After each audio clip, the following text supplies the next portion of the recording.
Weed time.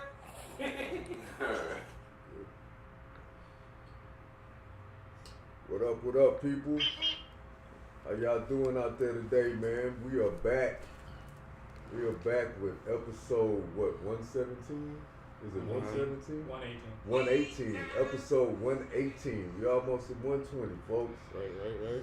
Yo, man, today we're going to be talking about the question of suicide. So we've been on that topic for a few episodes because it's something very, very serious, man.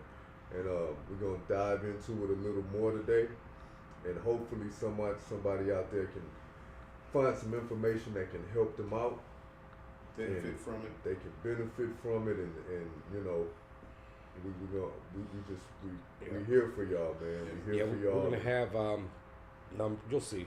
Yeah, please try to call in, man. If y'all have any questions, if y'all have anything to add to the conversation, we're gonna have a guest. Some of y'all have seen her before. Tamika Collins. Yeah, she will be back today. Collins. I always wondered. So, let's get it started, man. I'm your boy Big Bro. Brother Los. You know me. Brother Jam. Your boy Bishop. And we are the Daily Smoke. Yes, So let's sir. get it started, man. How y'all doing out there in YouTube land? How's everybody doing, man? Good, man. Chilling, Always good. I'm looking at Los on the screen. It look like he got on skinny jeans. Oh! The skinny jeans. No, this is my They sweats. working on you. They working on you. I got the skinny sweats. The skinny Oh sweats. Lord, they working on you, bro. Boy got his drip on. You know, is that what they call it? The drip. Like the first time I heard, I'm like, what the fuck is that back in my day? You better take Tidy your ass to the whities, doctor, yo. man. You need some penicillin, man. You got the drip. What drip?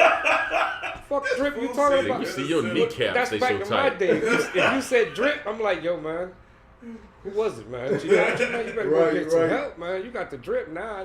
The drip. I'm like, okay. Kind of Puerto Like, Rican. you know, man. shit. There ain't no drip. That's how they do nowadays. So, hey. That's what it is.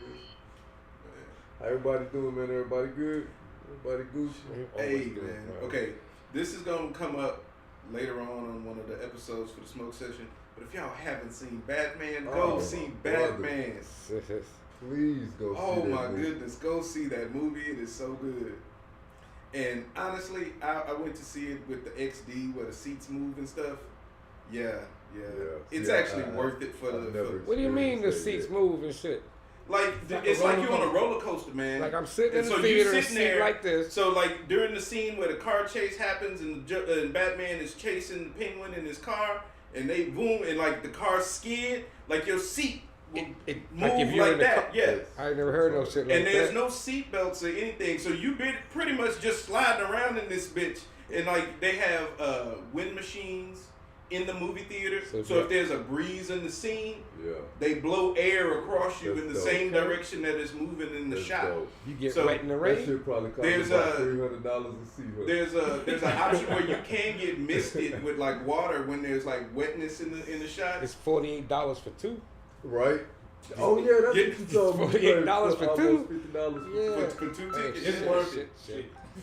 For that experience. But when I'm telling you, man, especially for an action We're doing movie, a show right here. in this Batman movie in particular, because in the fight scenes, it made everything in the movie more visceral when it came to the fight scenes. Because if a dude got punched from the left, your seat would whip around, and you feel that That's like crazy. you felt that How punch. many seats are in that room? It was a full size theater, yeah. And the seats okay. are basically like broken up into sections, and so they move it as like probably about 5 or 6 seats to a section. Okay. 4 seats in between. It's 4 seats, and then Is it 4? Yeah, it's 4, and they move independently from each other. So at one point, it was almost like a wave. Say word. Dude, Say word. when he sick, would man. walk down I the won't fall hallway asleep, though. You know and what I'm like he saying? had to I won't fall weave in asleep. between people, the The seats seat was lean doing no shit. just slightly, not deep. Yeah, Or like if you're just- walking up to the edge of a balcony, like it would lean back first, and then as you get right to the edge, it would lean forward just a That's little dope. bit. That's And like, dope. dude, when I'm telling you, it really Okay. enhances Okay. the enjoyment of the movie. Imagine It you're was watching a really movie, but like a World War I pilot. See, They be windy I as- was just about to say, imagine watching a Star Wars movie when they in a dog Exactly. fight. You know what I'm saying? That's what I say. If you go Fine. to something like that, spend the extra money. Gotta be an action movie. Yeah. You wasting your money if it's not something with a lot of action. So any like Marvel, DC, something like that where there's fight scenes, because dudes was getting knocked out. So I would Felt want to it. go Comments. to a. I would want to go to a lovey-dovey movie with my girl and shit, because when they be fucking in the movie, baby, don't wear no panties, wear that little skirt you got. That's a different kind of movie theater. You know what I'm saying? No, it's the same. The thing moves. So if I'm watching a movie and somebody getting some, I'm Look, just sitting here I'm doing not gonna this go shit. watch 50 Shades So, of Grey because if somebody getting whipped, I don't want to feel you know? I want y'all to know they're giving me a lot of material. I want y'all to know that. See, I'm a fair man. And I saw him over there just calculating, just taking notes. Yeah, that's cool. I never heard you could do But yeah, man, it was my never first took time ever theater like going that. to it, so it was pretty cool. But yeah, 4X. That's what they call us. What's on that thing, right? 4X. Yeah, 40X. 40X. Yeah, I'm like, what the hell is that? So now I know. Yeah, Get it was whipped around. It was pretty freaking cool. But if y'all get the chance, go see Batman. Definitely worth it. I venture to say it could be one of the best Batman movies made. Yeah. But we're gonna talk about that on the Smoke Session. Yeah. So tune Yes, in sir. on a Tuesday or a Thursday. Spoiler alert. Oh yeah, when we talk about it, it's gonna be full. Yeah, we're spoiler. gonna talk about it. So we're gonna talk. So about that means y'all need to go see it now. You know, So- no, not now. After this. right. So when Right, we come right. back and when we do Right. talk about it, you will be fully prepared. We won't have to feel bad about They got telling till you what's they gonna got till next Tuesday, right? I So think that gives so. them Yeah, a whole it's week to go Tuesday, see it. yeah. Okay, well, So if they watching, y'all heard. right. I mean, we can do that. We. The editing was done. Right. Right. Okay. Cool. Oh yeah, I'm good, my brother. Yeah. But yeah, man. So what's up, man? So how did you like it, B? Ah, dude, really? I have to give hands clap for that one. That was good. That was How a you good gonna movie. clap? No. Bobby Bash and Day. Like this, Bobby Blackhead. like this. Bobby Bash and Day. Oh yeah, right. Hey man, Black I holes give of you Paulos. props, man. You got me out the house to go see it, and I What's don't up, get out kid? the house very much. Oh, did y'all keep? Yeah, we took care of it. Yeah, Good. that's He how I said, know how it's can we talk $48. about it? Oh, We have say two word. people, Say so- word. Right. Damn, where the fuck y'all Say go? word. Like, Right. It's not my choice. So, I have no say so in that. right. Yeah, but that was cool. I never up, heard of Kev? no theaters What's like up, that. Kev? Good to see you, man. What's Good to up, see you in the man? house. What's the deal? You know, he always with Every us. time I see Kevin Jackson's name, I think about Star Wars. Speak up. What he's Oh, a- I'm sorry. that's Every a time Star I see Wars dude? Jackson, every time I see Kevin Jackson's name, I always think about Star Wars, man. Wow. The dark side.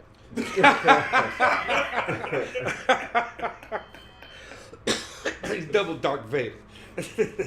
Triple blackness. Triple stage. You know what I mean? Matter of fact, ain't that- That's what the Muslims, the Muhammad, you know. Right. Yeah, you know what I mean? Like Muhammad and Malcolm X. Yeah, but God came from where? Triple Yeah, blackness. but ain't that- Shit. ain't that- Kevin Jackson, I know him. ain't that dark purple? Ain't that dark purple? Yeah, okay, that's what's up. You know, right? Ain't that That's dark right. purple? That's right. Blue black. Man, Whoa, welcome. What's Oh, up, sis? she What's at happening? home now, though. You're right. Yeah.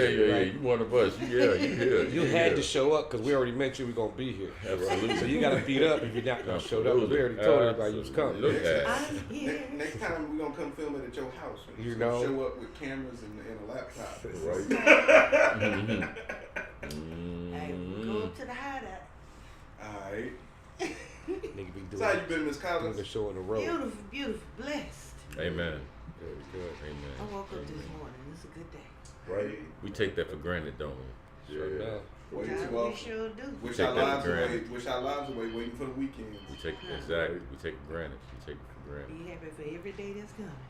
That's why, man, for that very reason, sister, brothers, that's why I don't really get into celebrating my birthday too much. Mm-hmm. Because, and I'm being very real when I say this, like, I do my best. I'm not always successful. I do my best to appreciate and live every day I wake up. Right. Yes. So if you do that, when your birthday comes around, you're not really tripping because you're celebrating the significance of your existence in every single day you live. Right. Yeah. It's just the And thought. it seems like such a simple Just a thing, thought. but it's so funny how people don't get that. Because, I mean, well, I won't say that. It makes sense because life is complicated and you can very easily lose sight of something so simple. Right. So I take that back. Absolutely, man. But it just amazes me that it took me probably to my mid-30s before I realized it. Yeah. And then once I realized it was one of those things where you go, Right. idiot, it's right Right. there. Right. Like, how did you not? So, Well, I hated my birthday for years. When I was 7, my parents' divorce finalized on my birthday. oh, That's wow. rough. And so it's like, after that, it was like, I didn't want to see my birthday. It was a reminder that, but I just learned to be grateful just because of things that I went through in my life Mhm. and saw how I came up out of it and then saw how other people had it worse. Even through childhood, it just made me learn how that older I got, just appreciate I woke up today. Amen to that. Right. Amen to that. You know, that's one thing I tell my mama a lot, man, because my mom stresses a lot, man. She stresses out a lot. And I'm trying to tell her, mama, listen, you can't stress out about bills every day. You can't stress out about you know, the COVID every day. You can't stress out about every little thing, man, because first of all, life is too short. You know what I'm saying? And if you keep stressing out about stuff, you're gonna make it even shorter because stress will take you up out of here. Right. Oh yeah. Stress Stress Yeah. will take you out of here. That's one of the biggest causes of death in this country. Yeah, man. Well, dude, I had a TIA once. They call it mini stroke. Yeah. It woke me up because I was that person. I used to, any little thing went wrong, I was pulling out my hair. I was so worried, how we gonna do this? How we gonna pay the bills? How the kids gonna get this or that? And one day, I got home from work, was perfectly fine. Sitting on the couch watching TV, waiting on my uncle to come back with dinner. He was going to pick up some pizza. You don't need to cook, relax. Just started feeling my face go numb on one side. Wow. And by the time he got back, it was like all of that was it was frozen, and called the ambulance and everything. By the time he came back, like what happened? But blessed to be that it went away on its own, the paralysis and everything like that. That day, That was Bell's palsy. yeah. That's Well, right, my yeah. I had daughter that. had Bell's palsy. I had that too. But when I went to the doctor and they did CT scan, it was like you had a mini stroke. Okay. At that point, and it was just that small to where by the What I called thought in I to work had. the next day, and then after that made a doctor's appointment and went to the doctor, and it was like, yeah, that's what happened. And what were you doing? Well, I was real stressed about something earlier that day, Oh, man. stressing myself out. After that, I was like, oh no. Yeah. And that Bell's palsy ain't no punk either. My daughter Yeah. stressing when she was in high school, test time, her whole side of her face froze. We were calling her she looked like Two-Face. When I became a single dad, Speak up. that's when I learned. Yeah. I don't give a fuck. I would tell him, look, if you got to bring the sheriff to my house to get this money you want and I can't give you, I'll be waiting for him. Take me to jail. There's nothing I can fucking do. Right. So if that's the consequence I gotta pay, then I shouldn't have got that shit. So let's go to jail. Do what we gotta do. It's fine. And I learned at an early age, I'm just gonna have to do what I gotta do. If me going to jail pays that off, then I'll go to jail, pay it off. I ain't gotta worry about your ass no more. Now let me try to get a better job, and so I don't have to do this shit again. So but I learned that early. Speaking to our early conversation about it, talk about that. Just so you know. Yeah. Yeah. Just so you know, bro. Bro, It's you know, like shit. people gotta realize, man, yeah, you gotta pay bills, but them bills gonna be here when you dead and gone. Just like a job. But it's not the bill. That's not the issue. Right. That's not the issue. And I can speak to this personally. Like when you have a person or an individual, Please speak up. I'm sorry, my brother. When you have an individual in your life that is usually tasked with the responsibility of making sure that that particular concern is taken care of, and that individual is receiving help from other people around them or not receiving help from other individuals around them, the amount that they have set themselves to be tasked to making sure that that is not a problem, when those factors fail, stress is going to hit you. Right. It's going to hit you. Yeah. I mean that to say this. If that went over somebody's head, let me say it this way. It's one thing to say, and I'm going to use this as an example, a single mother with children or a child.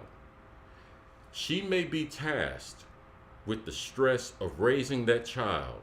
When the child is sick, child support don't pay for that. When that child can't sleep that night and they have to wake up every night and deal with that child, because child support doesn't pay for that. Right. When that mother is giving eviction notices, regardless of the amount for child support, if that amount comes underneath the amount that that individual is responsible for, that person may reach out to family and friends or what have you. But at the end of the day, if that individual has not received all the funding from other individuals or him or herself, and they are faced with the reality, if this is not getting taken care of, my child and myself will be homeless.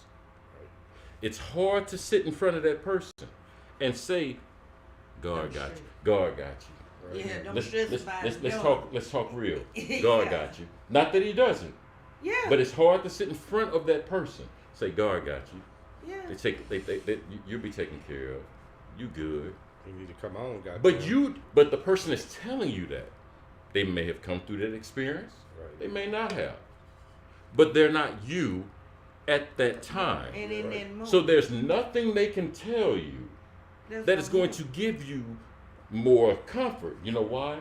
Because in more often situations, black women than anyone else on the planet, if help doesn't come from what she has decided to be help, or individuals around her to be help, when all of those options have been nullified, but she has the reality of dealing with this kid or family member, whatever the case may be.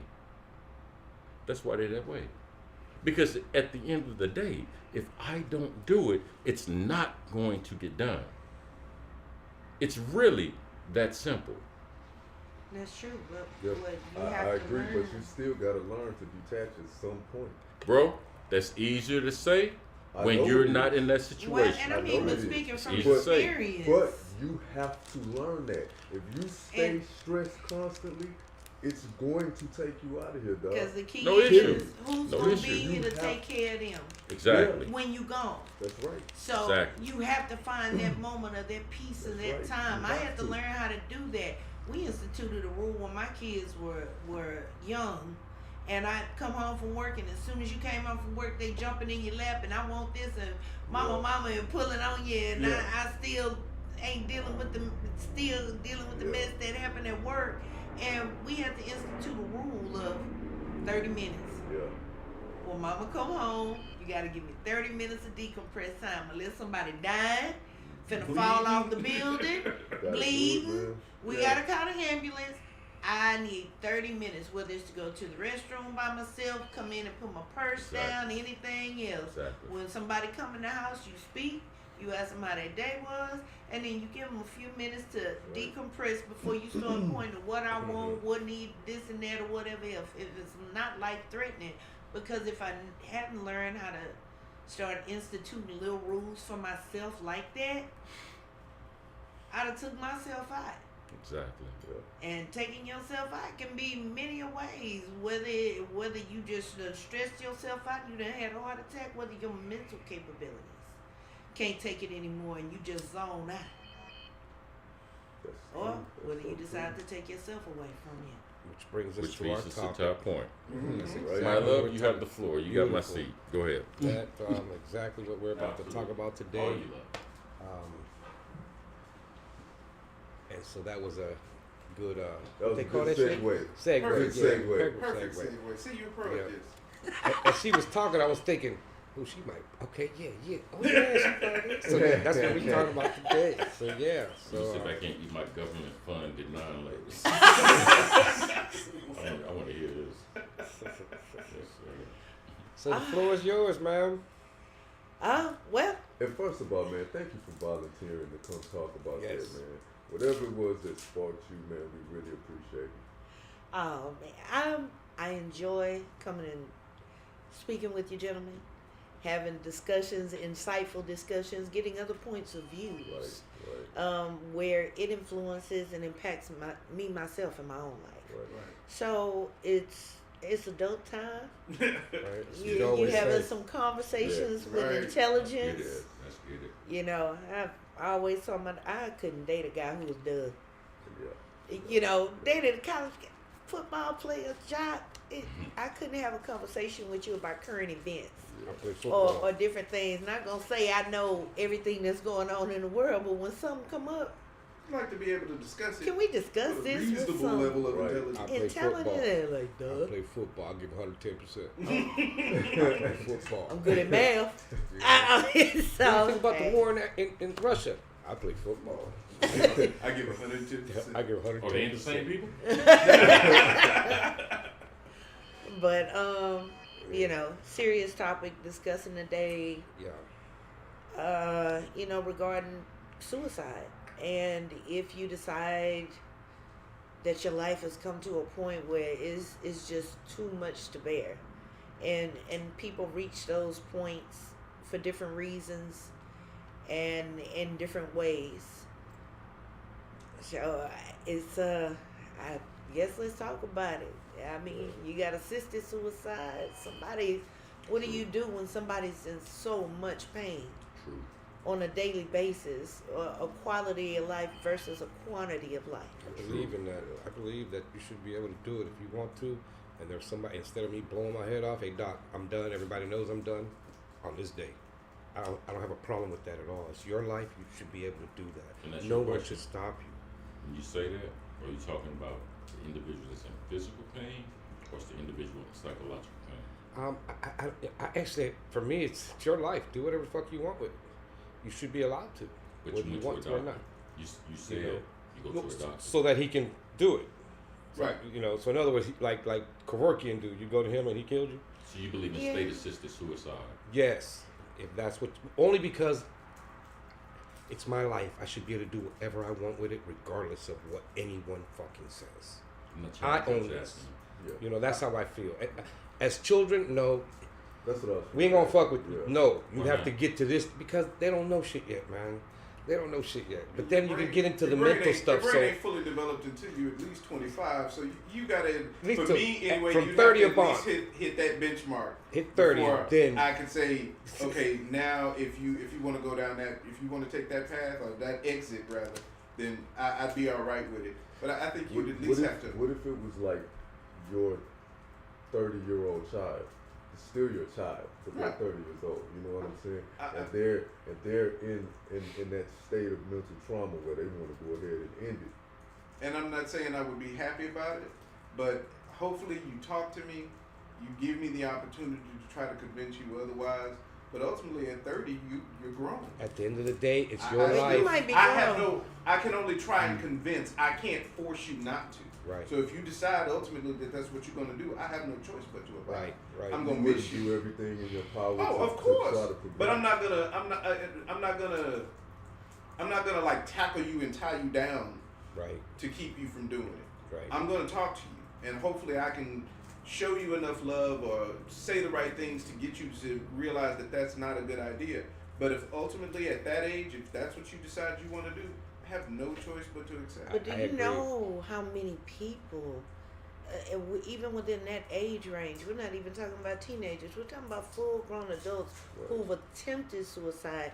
And I ain't gonna lie, y'all, my memory ain't that good to give you percentages and all That's of that. fine. True. That's fine. that type of thing, but almost everything I've read and seen and even portrayed and everything is people who tried and attempted suicide. 99.9% of them regretted the attempt afterwards. Right. I don't care how much mental anguish they were in. I don't care how much, and we're gonna speak in regards to mental anguish because to me the physical pain is a does change it a different little bit. thing and kind of And that was a changes good that question, for me. Lauren. That was a So, good but question. on a mental standpoint, for me, is there's other than in a small percentage, there's always a light on the other side. There's for the most part, for me, you have a way. Now again, there's a small percentage where it's a severe mental illness or something like that, and that terror, that mental and emotional terror is not going to end for that person. You know, when it's a brain defect or something like that that's causing hallucinations and different things like that. And in that regards, I kind of, you don't know what to do, because if you've never been in those shoes or had to experience that type of mental pain and that mental anguish. But I guess it's just me. There's if there's a light, some way, somehow, you are an influence to somebody. In one way, you are, and I mean, I get it. You have your one-offs, people who have no family, that their family all died out. They don't feel like they have a support system, or different things like that. But even then, you don't know what coworker life you might have touched. That's what Kevin just said. Something about or the effects. people you leave What about the behind. effects of the people you leave behind? The people that you leave behind and the effect. And I know at that time you're not thinking about them. You're thinking about your own hurt. Why? What's wrong with that? It's nothing to say. You have to put yourself first per se, but you looking at this grown woman. I ain't even talking about a teenager who's so heartbroken because she found out her husband had an affair and they've been together for the last 25 years, 30 years, and that's all she knew. And this person was up on a pedestal, and that dream gets broken. And she feel like it's just nothing else to live for. That was my life. That was everything I put around that. Yeah. But sister, I know it hurt now, but there's another path after that. That person isn't your end all be all for you to end your life over. But and here's the point that I'm gonna make to what you're saying. I don't disagree with you, because me and you share something in common, that we are basically optimists. We always look forward, no matter how bad the situation is. You look forward and you say, okay, but it could get better tomorrow. That's kind of the core of our personalities. This is how we've talked about how we kept going through a lot of things. So I get that. But everybody doesn't think like us. And there are people out there who, when they get to that point, whatever the circumstances may be, whether it's a family situation like you was describing, where a woman's cheated on, or a spouse is cheated on by their significant other, whatever the case may be, whatever gets them to that point, if whatever they're dealing with at the time, and I think it was you, Ron, who said earlier, it's not really as selfish as people think it's not really as selfish act at all as you think it is, because the person who fully commits to doing it are basically in so much pain that no matter the amount of love or hope they can't even feel the love from other people because of the amount of pain that they're in. And we can't understand that as an optimist, because for us, that's motivation to keep going. But for somebody who maybe doesn't have that just basic outlook, that's it. They're done. And so if you get to that point and it was legal and able to be done in a peaceful, not gonna harm you, you're not going out screaming, you're not blowing your brains out, you're not hanging yourself, I think the option should be there. And another thing that and this is just my opinion, but I think a lot of things, just like so many other things, when you take the taboo off of something, you alleviate a lot of its power and control over people. A lot of people who do things or make attempts maybe for attention seeking, I think would fall away, or you'd see those numbers probably go down, because it's not going to be as big of a deal if you could just go and do it, if you go to the right doctor or whoever. You know, so I wonder if there might be that effect if Be you like, did come on, make girl, it I'll take a you. legal option. Yeah. Later. I mean, whether it's legal or illegal, the option is going to be there regardless. Oh yeah. Because like I was told at one point as a teenager and so depressed and upset and the cutting, doing the cutting shit, and brother walked in and mad as hell and knocked knife out of my hand, a whole bunch of his friends and stuff over there, and I'm younger than all of them, and they talking to me, and it was like, and his own girl said, she was like, I tried it. I tried cutting my wrist. She showed me a wrist, showed her the scars. So you know what they told me? If you was that concerned to do it, why you doing that? Go step out in front of that bus. Do it for sure, for sure. That shit hurt. I don't want to see no bus come at me though. Yeah. Exactly. Because bus might not kill you though.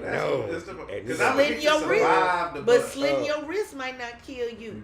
People done jumped out of buildings. Right? Just make sure you lined up on the wheel. People right? done jumped off of buildings and survived. Survived. Come on, That's like messy. Timmy is. I would hate. I mean, if I was serious about it though, and I'm not trying to be funny enough, but if I really decided at some point that I was going to kill myself, I would hate to make an attempt and survive it. Yeah. That would make me so many and not only survive it, but to survive it and then be messed up in some way. So like you're worse off than you were before you had the inclination to. Timmy.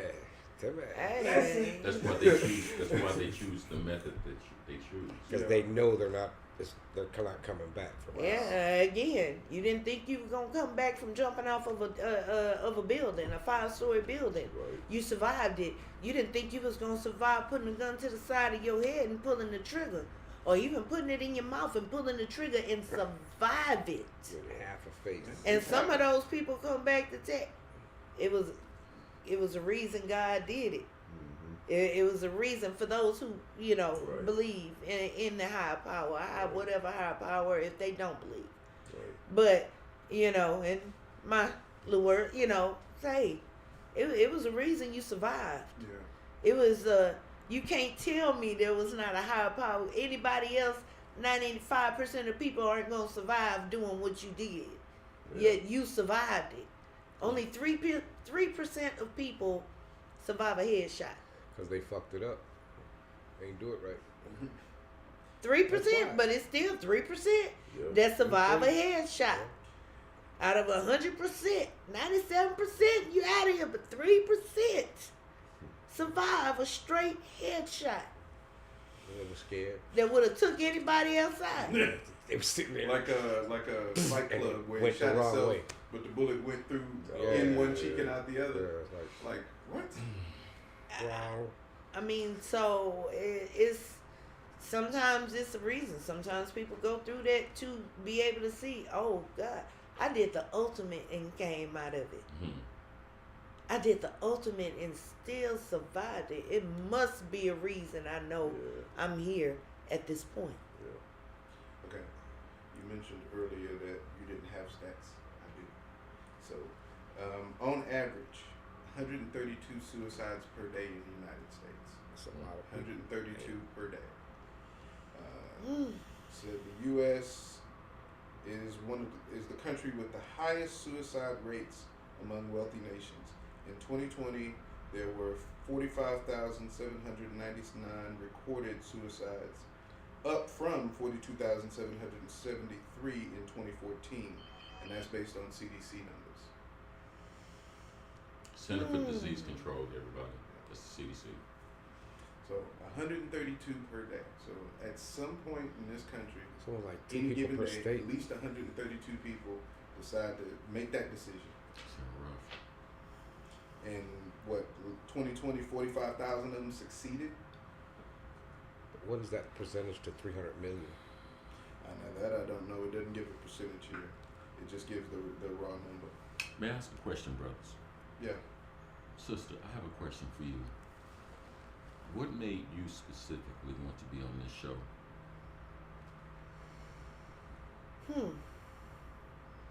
I think with the topic and how heavy it can be is kind of what Jonathan said. I'm an optimist. So if there's anything that I can say or any light that I can bring or give to somebody who might be watching, who's considering this as an option, to hopefully for you to realize that it's another day. Every minute you give yourself is a minute something can change. 1 minute there wasn't a cure for this, but the next minute there was. So 1 minute you thought you didn't have somebody, and the next minute that one person you needed to hang on and who was there for you to be able to hang on and give you that hands up appeared. If you can't, when you thought you just couldn't hold on. So if there's anything or any light or hope that I'd be able to give to someone or impart to someone, I'd hope to do that during this conversation. Whether it's through a serious moment, whether it's through a funny moment of laughter, because laughter can get you through a whole lot. That is so true. That is so true. So anything that we can do or anything I could do, that's why That's what we're about. I wanted to be here and be able to speak out on that. And just like it's showing, the National Suicide Prevention Hotline, you guys see Lifeline. scrolling, Lifeline, that you I see want you to scrolling live. under the screen, 1-800-273-8255, suicidepreventionlifeline.org, depression test screening.mhnational.org. Just look across the bottom of the screen. These are different organizations. Our phone number scrolls. If you got to call us right now, You know what I'm saying? Call.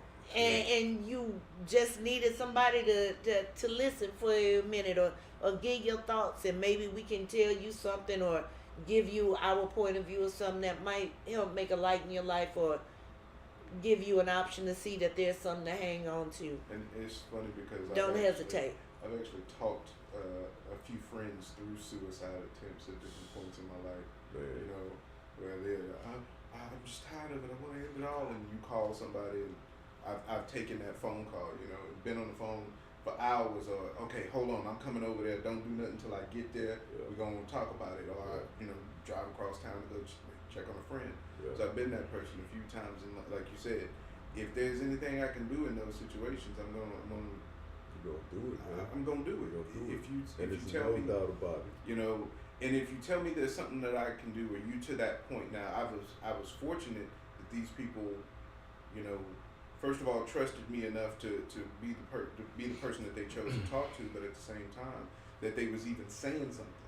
Because most people who really go for it will just do it, No matter what. and you're gonna find the body later on, or you're gonna find a note later on, or whatever it is, So the fact that they called me at least let me know that there was still hope to pull them back from that edge, and so I was able to do that, and it just was one of those things that it makes topics like this, personal for me, because like when we talked to Mr. Smalley from Stand for Silent. It's what really gave me the inspiration to even have this as a topic for discussion on the show. Because, like he said, suicide is one of those things that we don't talk about enough. Right. Why don't we? Right. Because it's an uncomfortable subject. Why is it uncomfortable? Because nobody likes to think about life ending. Humanity spends most of our time trying to pretend like we're not going to die at some point. Why do we behave like that? Now that's a good question. I don't have an answer for It's that. part of the spark that makes you you. It's So like, what way? however you look at it, that spark in your soul, there's more. When you pass away, there's a light that you can see extinguish. I've sat and when I during my years working in nursing homes and things like that, and sat with patients as they took their last breath, seeing people take their last breath, and I promise you there's a light, a spark that you see go out of their eyes that extinguishing, and to me it's what makes us human. Whether you are religious, whether you're not, there's something more that makes us more than just animated puppets. That's just going through and just doing this, or going through an existence. There's something that makes us want to learn. There's something that makes us want to love. There's something that makes us jealous. There's something that makes us hate. That emotion, it's hard for me to describe, but that's the best way I could put it. It's a spark, and that spark of life. You know what? You can see it when someone who is extremely mentally ill, or someone who has just had enough of life. They're not physically checked out, but they not here no more. You can see it's like a dead look. That spark is gone. Whatever it was that broke them, broke that spark. And you don't see that in that person's eyes anymore. And they could be living, breathing, walking around like you every day. But that spark, you don't see it in their eyes. That a serial killer, their eyes were dead. They might have been alive, but their eyes was dead. There was nothing. There was no spirit behind it anymore. And that's what makes most of us want to live, want to keep reaching, want to keep grasping. Even like I said, even when you're at that precipice, to call someone, to let them know what's going on with you at that time. If you do that, it can be needle thin, it can be paper thin, but it's still that fiber that's helping them to try to hold on. You know what from my experience, man, what I've also noticed is, even when that's all that they're holding on to, it doesn't take as much as you would think to bring them back. You know what I'm saying? I believe totally you. disagree. I don't, because I've dealt with it with other friends, and I've seen them in that position, and I know I've dealt with it. I'm not gonna say that that's across the board for everybody. I would of argue course we're not. dealing with depression, not suicide. Well, I'm speaking from the point of view of, I've seen multiple friends who try to commit suicide, right? Have tried to commit suicide or have contemplated suicide. I literally found a friend in the act of committing suicide. Were you contacted before the act? No. Well, the person called me. Well, no, actually what happened was I called them just to check on them, right? So there was communication prior to the act? But they didn't tell me what they were doing. I just heard in their voice that they didn't sound right. That something didn't sound right. So I hung the phone up and I went over there, and this friend was in the dark with a belt hanging around his neck like a noose. He didn't know I was coming over there. He did not know I was coming over there. And the door was closed, but it wasn't locked. And I walked in and I found them literally standing there about to do it. And I stopped them. God bless you. And I'm not saying that for no praise to me. What I'm saying is, I saw this brother in the middle of about to commit suicide, and I knew what he was going through. I didn't know it was that serious, but I knew what he was going through. And just the act of me giving enough care to where I heard it in his voice, and I went over there. And I'm not saying that was the only thing that deterred him from doing it overall, But that day, it was just that. Because had I not gone, I honestly believe he would have done it. Because he was literally in the act. And just seeing that, even if him being in the act and at the point to where he's taking the step over, he's actually stepped over the precipice at this point. Exactly. And even with stepping over, the act of seeing that somebody heard something in my voice enough to care to come see without me calling, without me asking, without me telling, at that point, it got to be a reason. Exactly. So let me stop and reevaluate this and look and see, was it really that bad for me to even go that far? So now that I see some pull me back, even though I jumped over the edge at that point, some was there that somebody cared. I thought nobody cared. I thought nobody in the world understood. I thought it wasn't if that was a religious person, it was no God. They didn't believe. You know, whatever.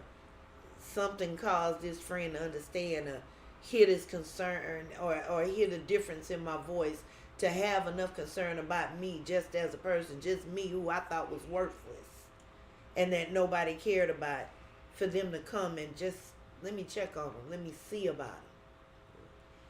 So, Ron, when you disagreed before, what was your disagreement?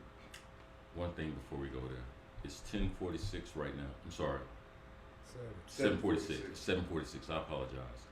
Are you brothers okay with going over maybe an hour? Oh, yeah. Everyone okay with that? Oh yeah.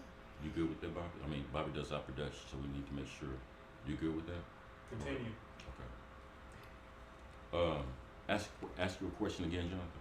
What was your original disagreement when you disagreed earlier? Suicide is not so much about emotion as much as it is about pain. Pain will evoke an emotional reaction. Right. But to say or even suggest on any level that true suicide is about how they are feeling, you're missing the mark. I'll tell you why. Okay. When you're dealing with suicide, the people that attempted and failed was less because they didn't try the appropriate means. They made a mistake. Because most people, I've worked at a local MHMR. I've worked at a local mental health facility for 13 years of my life. I spent $100,000 on understanding mental illness, which is what made me go into psychology. Right. I'm only saying this because I want everyone to understand where I am coming from. That does not make me right. I have more, as a matter of fact, I have more issues with the prevailing theories in psychology that deal specifically with human suffering than most of you all ever know. Yeah. But that does not make me an authority on no level, which is the reason why I'm approaching this point the way that I am. Suicide is more about escaping the pain than it is to cope and deal with the pain.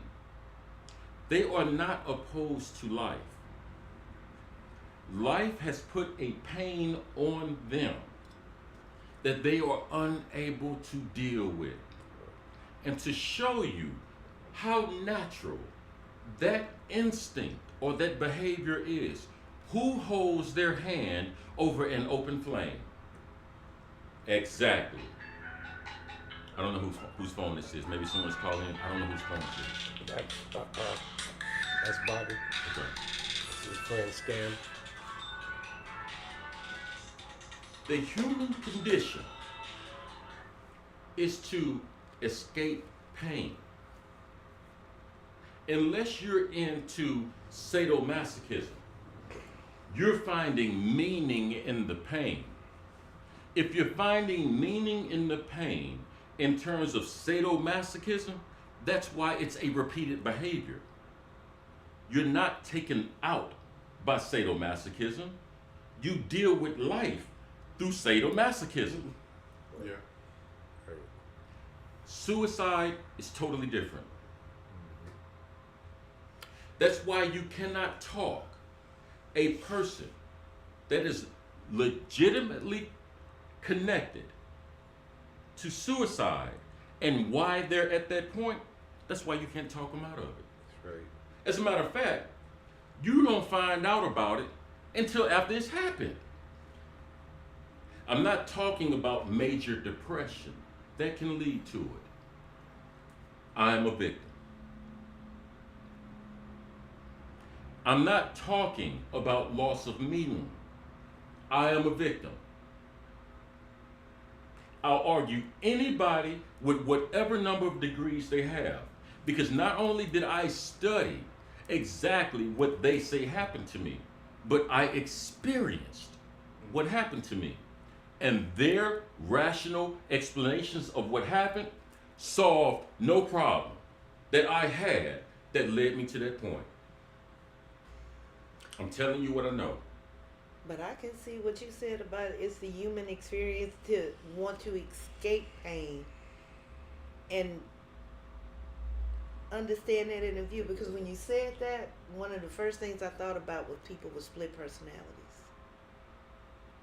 And one of the reasons that you have a split personality is that you go through a trauma or pain that's so intense at a crucial time in your life, and usually in childhood, from abuse or whatever it is, and your personality fractures to where one part of your personality can take that pain where the part of, and it steps out to protect you versus the part of your personality that can't take it. Why you think you can't relate to the personality that is higher functioning, that helps you get through life?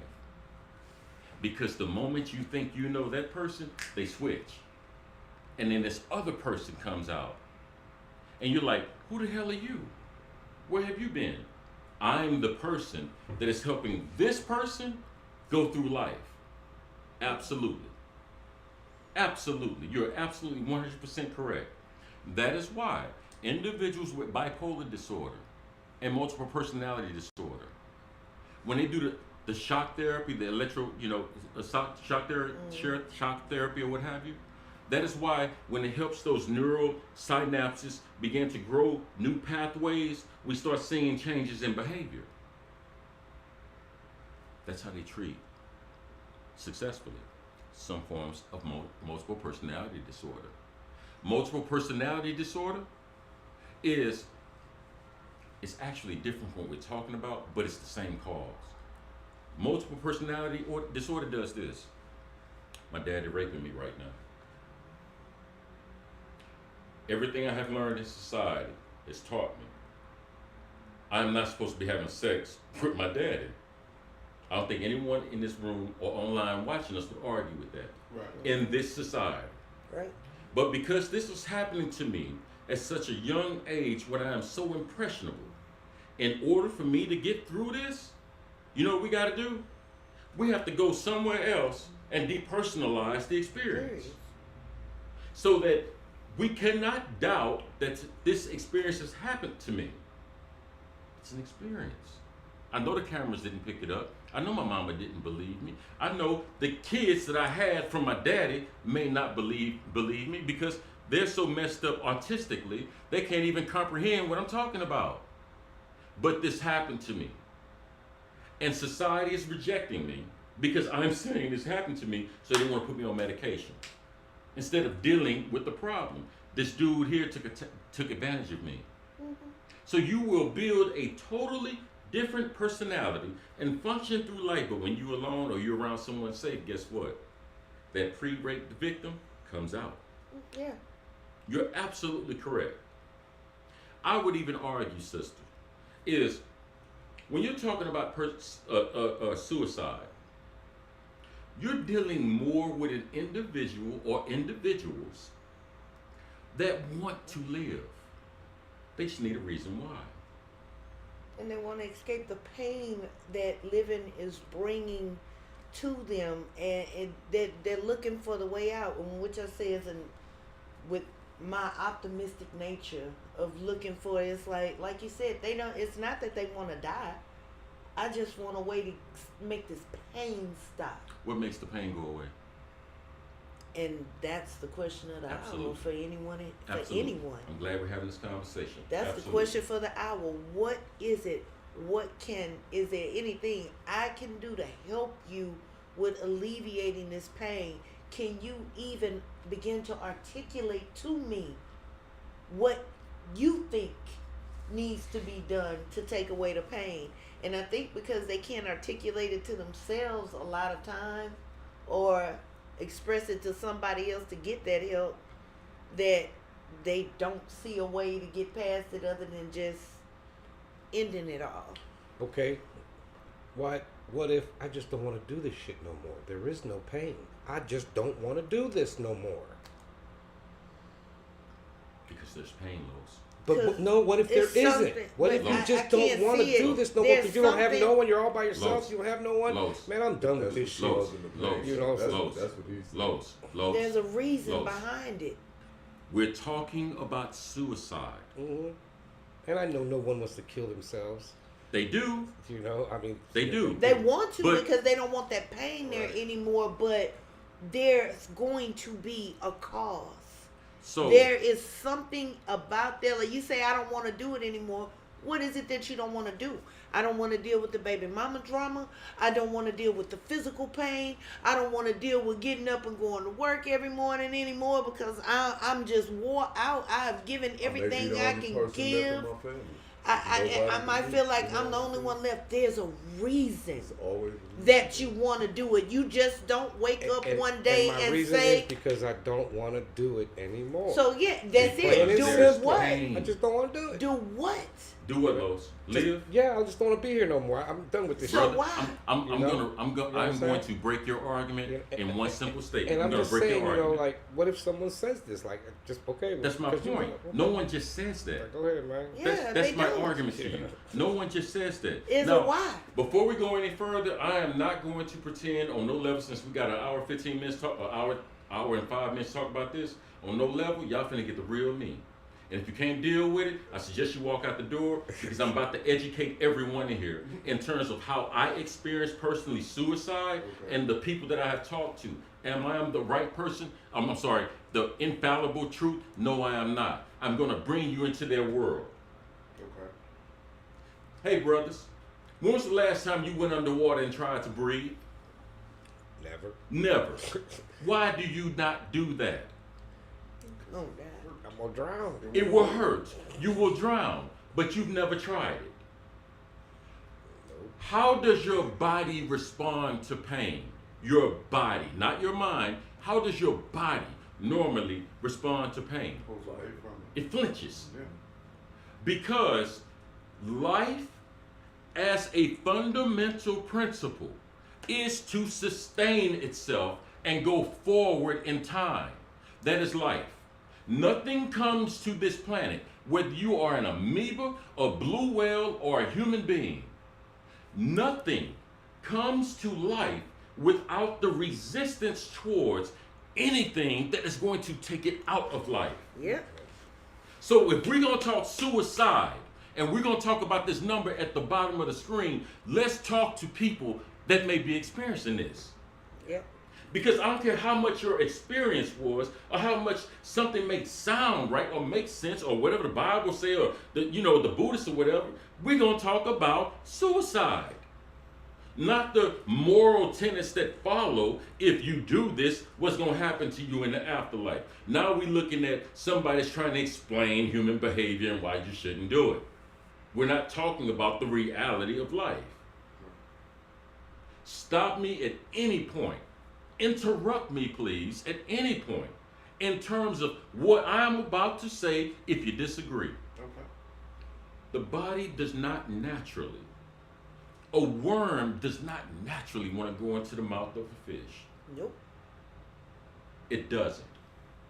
There's something in human behavior, there's something in the nature of life that wants to sustain itself. That's nature, period. If I agree Agreed. with you, because Agreed. you might have one of the deadliest creatures in the world is a little frog this big. Agreed. And in any instance in the jungle, something is that small is gonna be devoured. Agreed. But the reason why it's not is because it wanted to exist. Over time, it morphed and it developed a poison that was gonna take out anything else bigger than it. So that's nature. Agreed. That's What 100%, no rebuttal, no refutation. Agreed. Here's my issue with what this brother just said. You was dealing with someone sincerely depressed. I have no issue with that. Because most people, sister, that have successfully committed suicide, you know what follows? Why would they do that? What happened? What made them do that? Oh my God, they had all the money in the world. Oh my God, every woman or man wanted them. all the Oh my potential. God, they had all the power in the world. That's where your problem I is. got two examples earlier: Robin Williams and Anthony Bourdain. That's Oh where your my problem. goodness. That's where your. Thank you. Why is she surprised? Why does she have that response?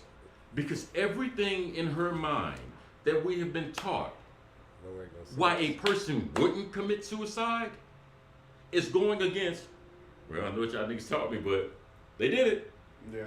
Robin Williams just made me start looking at it even more because this man brought so much joy to other people.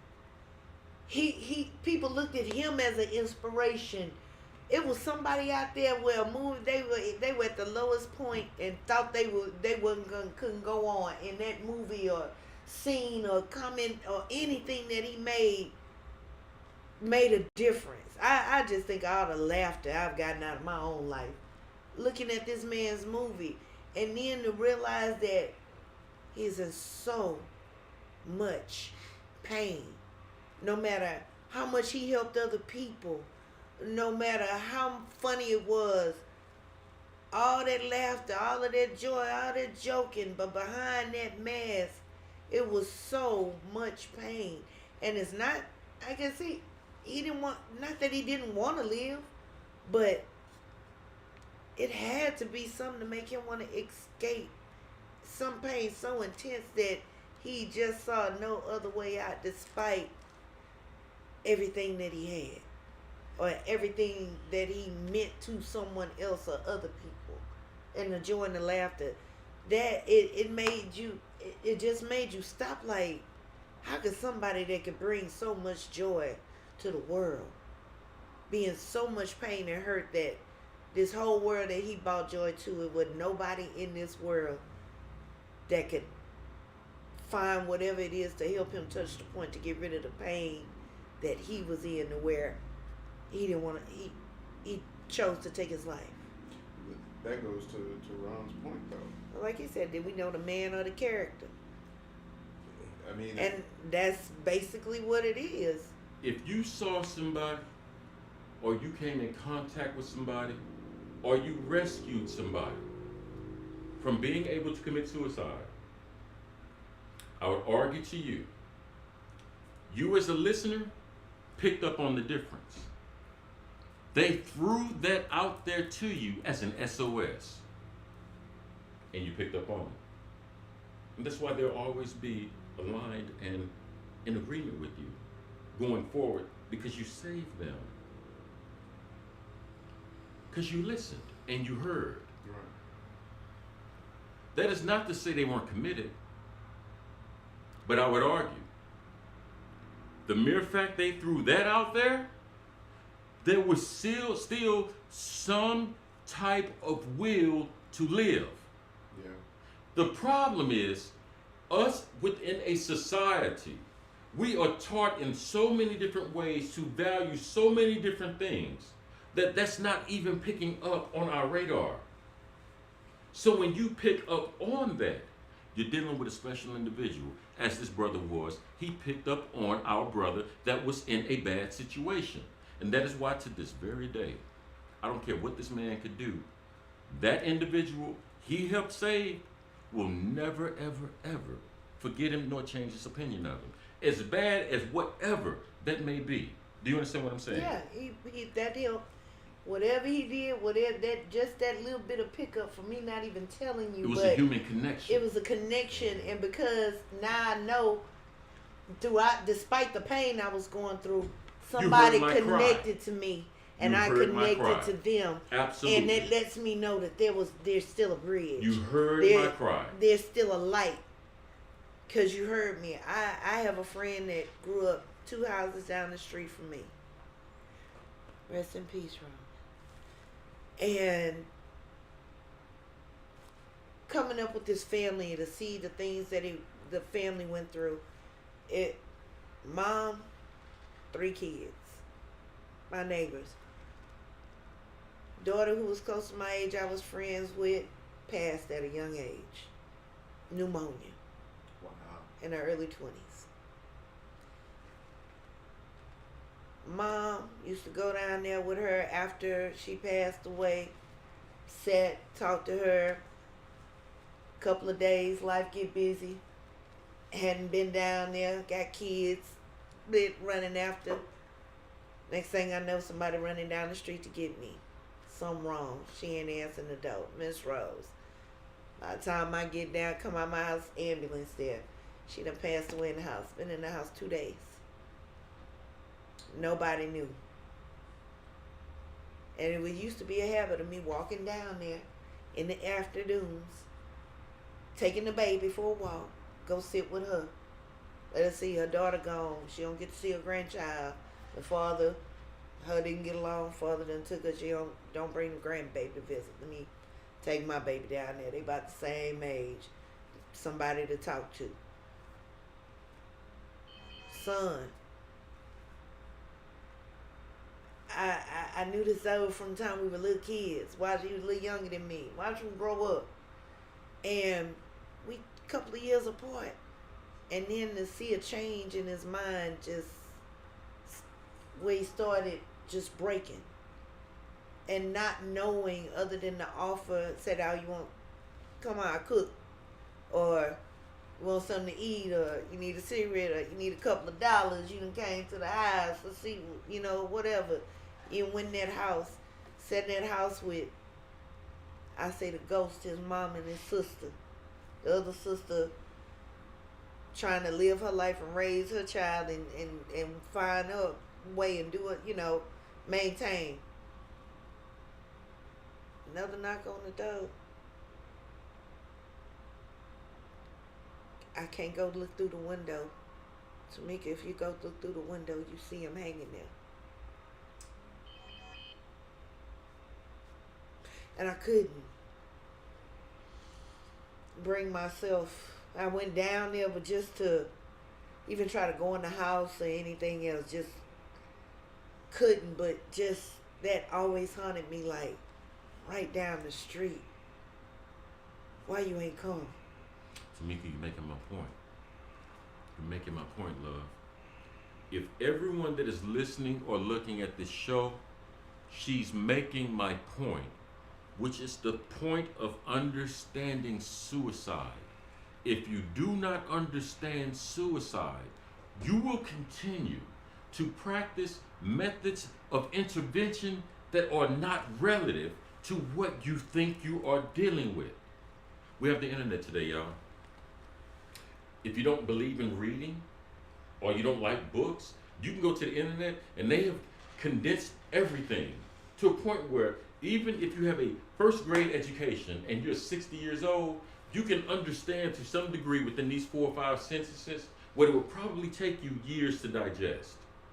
That's how easy they've made understanding, knowledge, living. You can even listen to books. You can listen to it. If you don't want to read, cool. You're an auditory learner. No issue. unfortunately, what we're talking about tonight transcends language. Language is composed of two things, brothers and sisters. It's linear in terms of what you said, but it also has depth. Case in point, man, it's hot as hell out here. What you said, linearly, I'm hot, I'm uncomfortable. The depth of it is, I can't deal with this. That never entered your mind. But that's the fundamental thing you're saying. Language serves those two purposes. Let's talk about suicide. People that really want to kill themselves, you don't find out until after the fact. I feel you, sister. I'm fighting it back too. I feel you. Because we get it.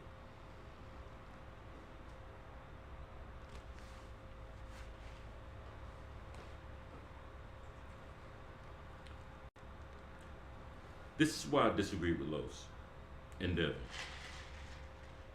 If you notice in suicide, you got to have a helpmate. If I want to kill myself, I can jump in the water. But I got to attach something to me to hold me down. Why are you attaching something to you? Because if you want to kill yourself, just go jump in the water and stop breathing. But your body will do this. It wants to live. You have to understand that. A body underwater, a body on fire, doesn't go with the pain. It's trying to run from It's it. going against it. I don't care how much you want to die. Somebody set you on fire, you're going to run. You're not run. going to just sit there. You're going to run, you're going to ride, you're going to roll. Your body is going to do it. No, despite the fact that that's what you felt like you wanted. Huh. He jumped in the pool. Rich Pride, baby, That say nigga jumped up. in the pool. Yep. Richard Pryor didn't jump in the pool. Richard Pryor's life jumped in the pool. I want this. I don't know what his problem is, but I want this. This thing in our cranium is the most powerful thing in the existence of man or anything else that has ever lived. But if you want to get out of here, go take a gun and put it up next to it. Sometimes, depending on where you live, you would do this. You put it in your heart. Not because we knew the heart was the focal point of pushing blood through our body. We understood That's this. what hurt. That's what hurts. That's what So hurts. I am going to hit what hurts, so whatever hurts no longer hurts. It stops. But notice, you can just stop breathing and accomplish the same result. Yeah. But you don't, do you? No, because it's going to be quick. It's going to be hard and take longer if you just stop breathing. What the body gonna do when you start doing It's that? going to fight. It's going to fight to get that air one way Make you or breathe. another. It's going to fight. But if you really want to commit suicide, you're going to do something or try to make the attempt to something that's not going to give you the opportunity to fight. So I'm trying to get y'all to understand. You're 100% correct. I'm trying to get y'all to understand what you're looking at. I'm trying to get you to understand what you're dealing with. I know this is not popular. I know this. But I also know what you've been trying, not you specifically, brothers and sisters. What you've been trying ain't working. Because every time we get any new piece of information, in particular regarding depression that leads to suicide, it's after the fact. That's not medicine. Medicine is to cure you or prevent you from going prior to your time.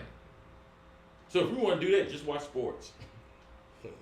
Sports is say everything you need to do that they did wrong, that they didn't do at the time, so that they can implement it the next time they play whoever they play.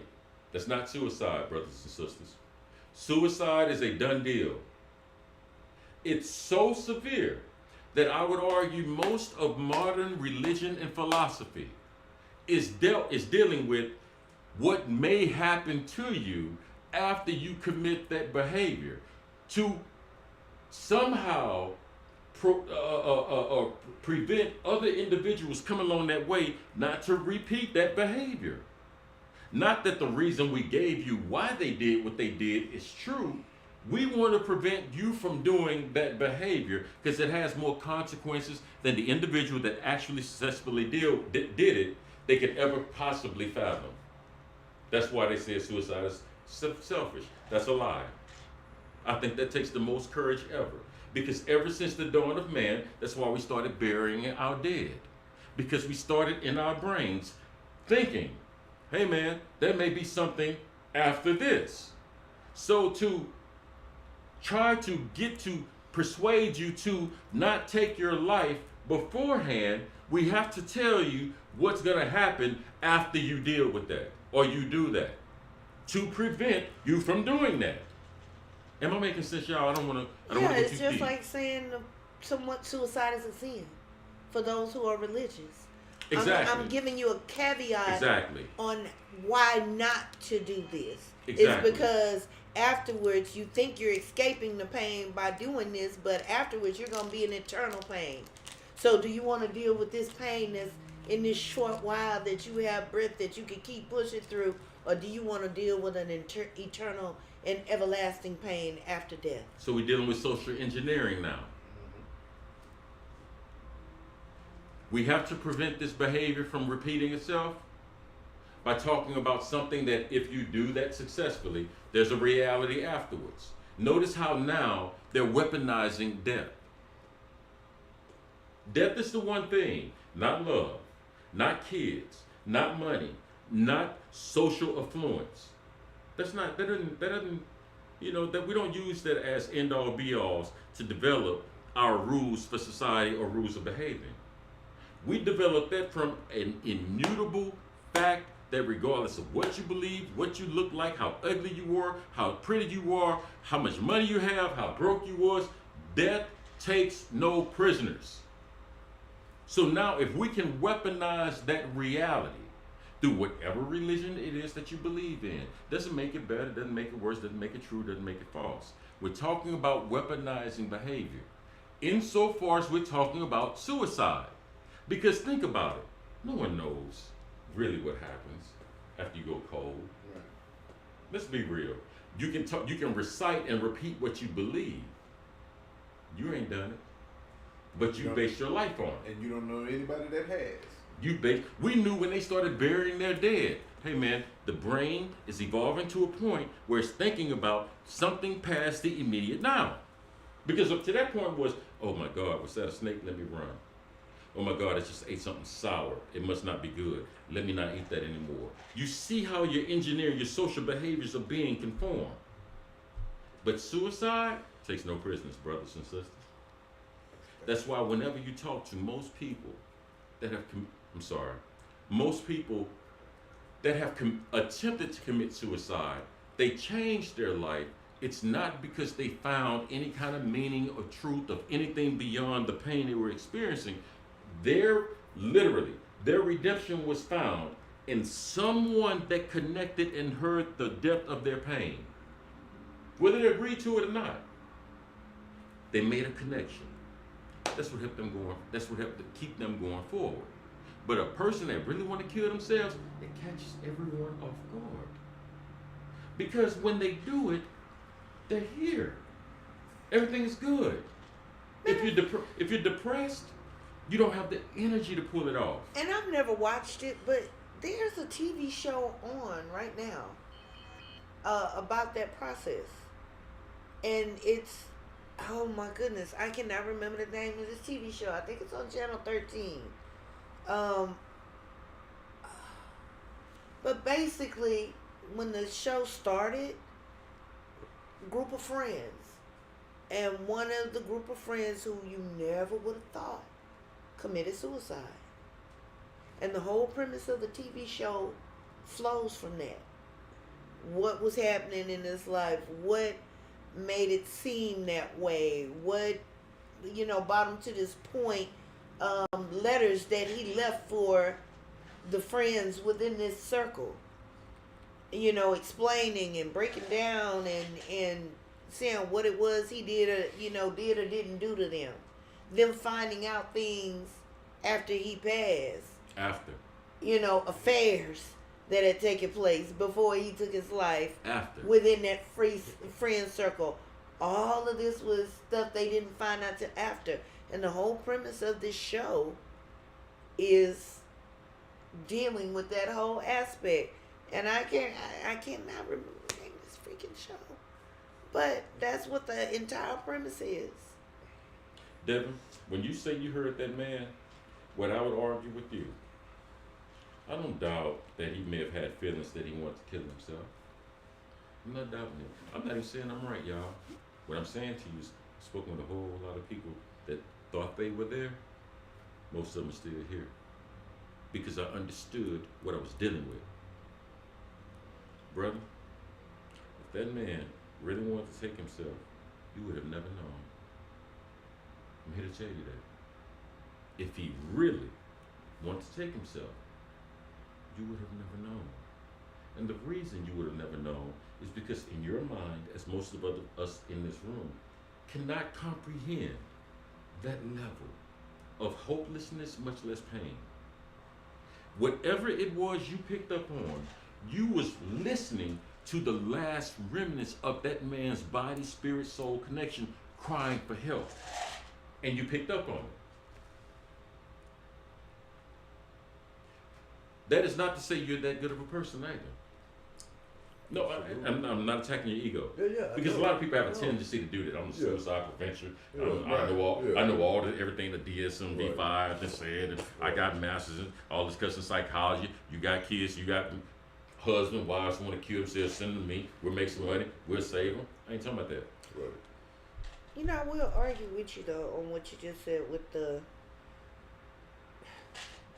most of us in this room can't fathom, because you can't fathom that even with me being having a spirit of an optimist, I can see that. I can understand. I have felt physical pain in my heart when my heart felt like it was breaking. And I mean physical pain. I ain't just talking about I thought about it and I'm heartbroken. I mean physical pain. So as much of an optimist as I am, I can feel it.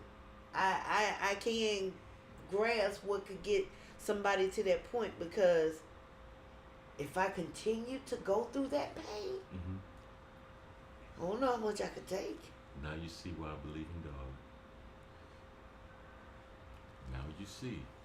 I'm not speaking for no one else here. I'm talking to you. Now you see why I believe in God. Because where we stopped, whatever it is you believe, whatever God, whatever religion, whatever, look at where that took over.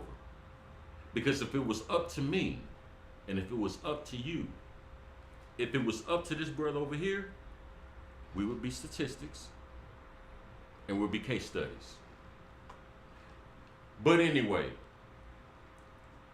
when you are dealing with a person that is at their end, I need you to understand the depth of what you're dealing with.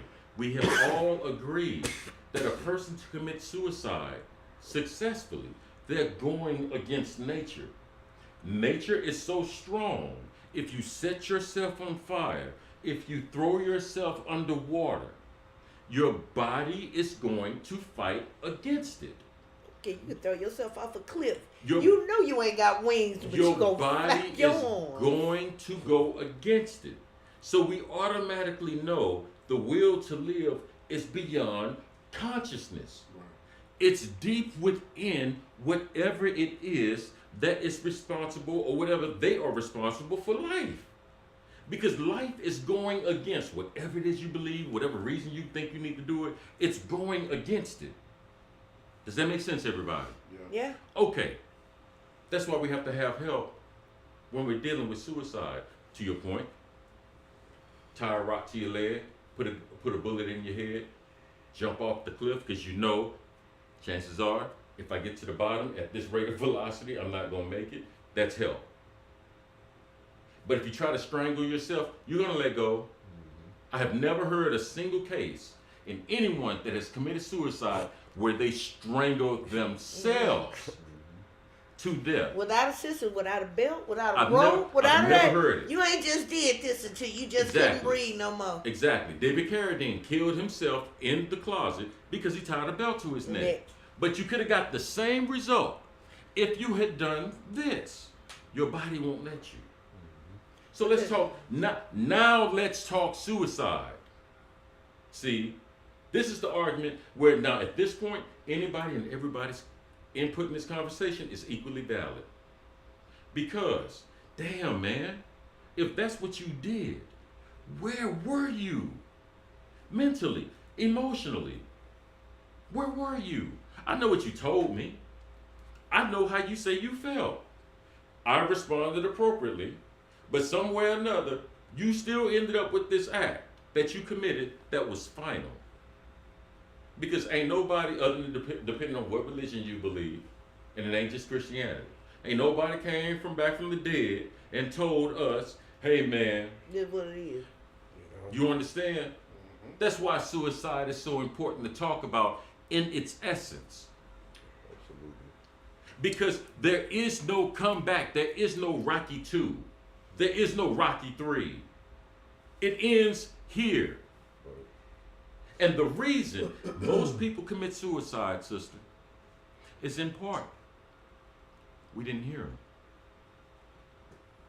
We didn't hear them. What? Everybody in here had their heart broken at any point in their life? Oh, yeah. I know I have plenty of times. Anybody? Several. Sure. Okay, cool. Let me ask y'all a question, man. When y'all went to somebody and asked them for advice, or you were seeking consolation, what worse feeling can you think of when you went to the person you trusted most to help console you and totally missed your conversation? They totally judged you, turned you off again. Not saying that they weren't right in terms of the reasons that they judged you. I'm not saying that. Shouldn't kill yourself because, life goes on. Those are facts.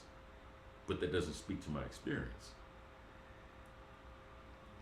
When you talk to somebody, man, they want to kill themselves, or they say they want to kill themselves, you do realize when they finally do it, that was the conversation that came to you. You missed it. That's why survivors of suicide is going to be our next episode, because we missed what they were saying. Right.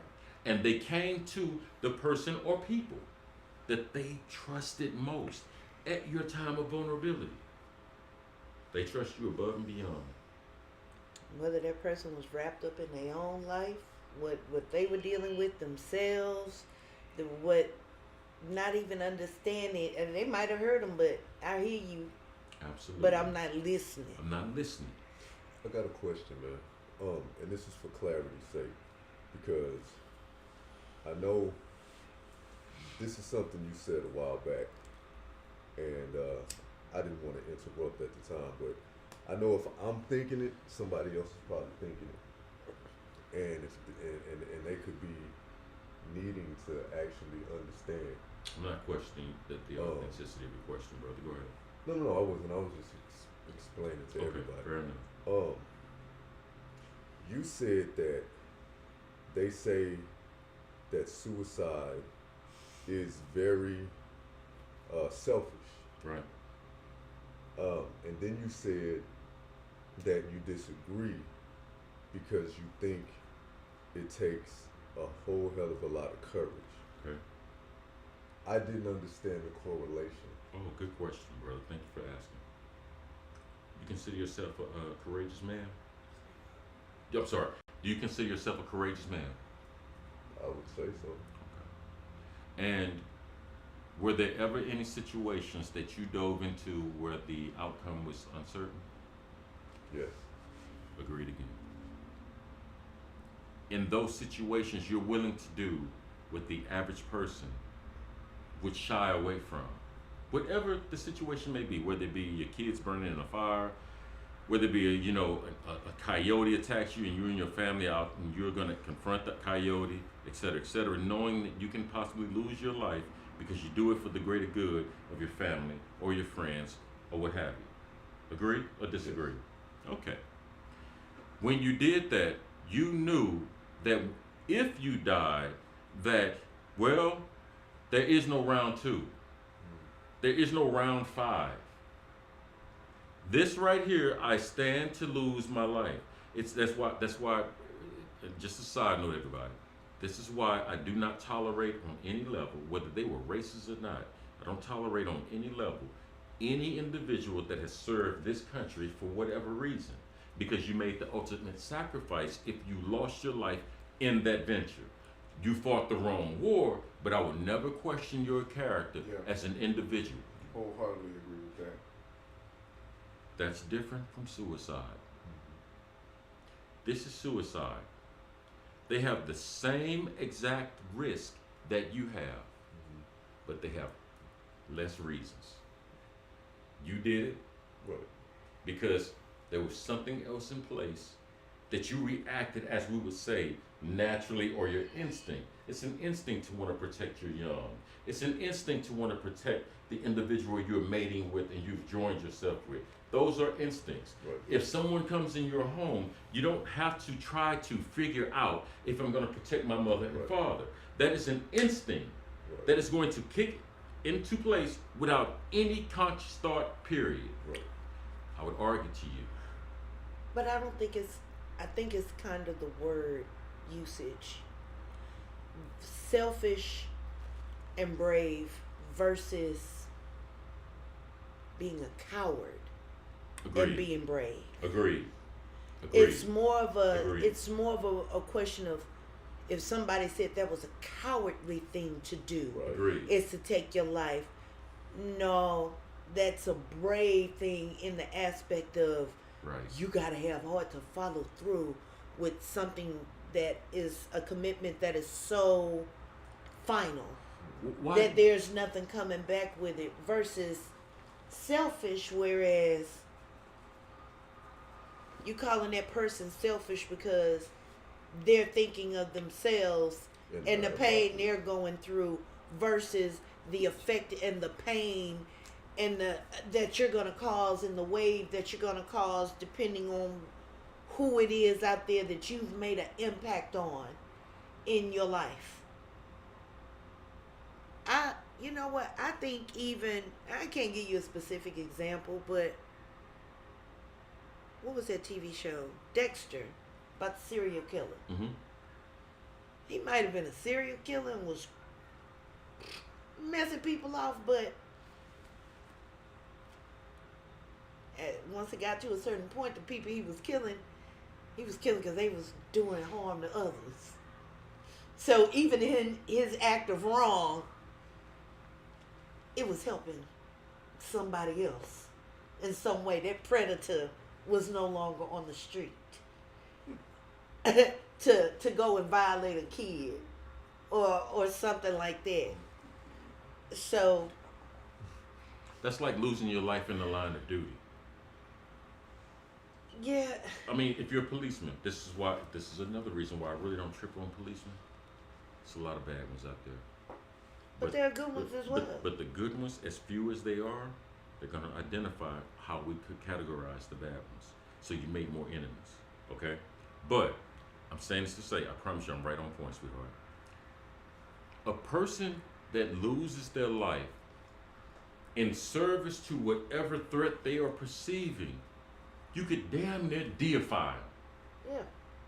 But for that same person that has a wife and or kids, they can commit an act and they will be considered cowards. They would be considered selfish, because the rule of thought is, man, you had kids, you had a wife, you had family, you had grandkids. How could you do this? How could you do this when it would affect everyone else the way it has affected them? When you you were in a role of responsibility, whether it's the father or the mother, there was other things in your life that should have given you reason to keep going in response to whatever hardships you may have experienced. So what you did, you took the easy way out. That's what we tell people that commit suicide with families.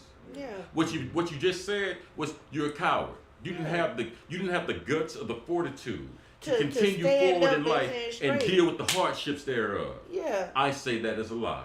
And so, because that person that did it and did that ultimate thing, like, I feel like that might have been the ultimate sacrifice for me, because I might not have been able to take it and go on with it. And I know they going to hurt, but I know it's something in them that's going to push them on. They going to keep going.